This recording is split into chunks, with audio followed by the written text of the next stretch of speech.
السلام علیکم۔ کراچی میں گزشتہ روز ہونے والی بارش کے بعد شہر کی سڑکوں کی صورتحال ابتر ہو گئی۔ آج بھی شہر میں بارش کا امکان ہے۔ کیا آپ حالات حاضرہ سے آگاہی حاصل کرنا چاہتے ہیں؟ خبر کے پیچھے چھپے اصل حقائق جاننا چاہتے ہیں تو ابھی سبسکرائب کیجئے جلمل پاکستان کو اور ساتھ ہی گھنٹی کے نشان پر کلک کر دیں۔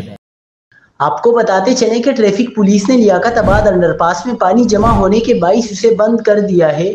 حسن سکوائر سے لیاقت آباد جانے والی سڑک عیسیٰ نگری کے قریب 3 سے 4 فٹ دھنس گئی۔